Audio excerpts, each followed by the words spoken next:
New Barrackpore পুরসভার 17 নম্বর ওয়ার্ডের পূর্ব কোদালিয়া এলাকায় 75 বছরের বৃদ্ধা ছায়া সরকারের হাত থেকে চুরি যায় 16 গ্রামের দুটি সোনার বালা। দীর্ঘদিন শরীরের সমস্যাজনিত কারণে ছায়াদেবীর দেখভালের জন্য তার পরিবার নিউ লাইফ নার্স ও আয়া সেন্টার থেকে দুই আয়াকে নিযুক্ত করেছিল। 21 জুলাই সোমবার সকালে পরিবারের সদস্যরা লক্ষ্য করেন বৃদ্ধার হাতে থাকা সোনার বালা দুটি উধাও। সন্দেহ গিয়ে পড়েন ওই দুই পরিচারিকার উপর। খবর দেওয়া হয় নিউ ব্যারাকপুর থানায়। বৃদ্ধার মেয়ে কণিকা মিত্র সরকার থানায় অভিযোগ দায়ের করেন। পুলিশ অভিযোগ পাওয়ার পর 10 ঘন্টার বেশি সময় ধরে ম্যারাথন জিজ্ঞাসাবাদ করা হয় দুই পরিচারিকাকে। অবশেষে রাতের আয়া মঞ্জুষা সূত্রধর অপরাধ স্বীকার করেন। পরিচারিকার দেওয়া তথ্যের ভিত্তিতে পুলিশ রাতেই উদ্ধার করে চুরি যাওয়া সোনার বালা। মঙ্গলবার ধৃতকে ব্যারাকপুর মহকুমা আদালতেও তোলা হয়।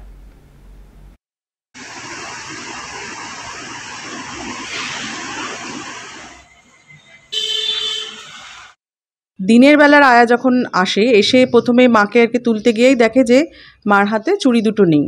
তো তখনও আমাদের জানায়। এবার আমরা বাড়িতে খোঁজাখুঁজি করি খুঁজে পাই না কোথাও।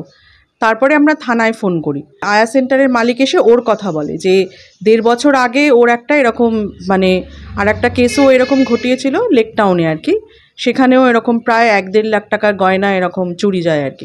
আর রাতের যে আয়া ছিল তাকে ধরে রাখা হয়েছিল, ওকে অনেকভাবে জিজ্ঞাসাবাদ করে ও স্বীকার করেনি। শেষে রাতের দিকে ও অ্যাকচুয়ালি আমি বলবো এটা পুলিশি ভীষণই তৎপরতা, ও স্বীকার করতে বাধ্য হয়েছে শেষ পর্যন্ত যে ওই চুড়ি দুটো চুরি করেছে, চুরি করে এবং একটা জায়গায় ও লুকিয়ে রেখেছে, আমাদের বাড়িরই একটা জায়গায় ও লুকিয়ে রেখেছিল, সেটাও পুলিশের কাছে স্বীকার করে।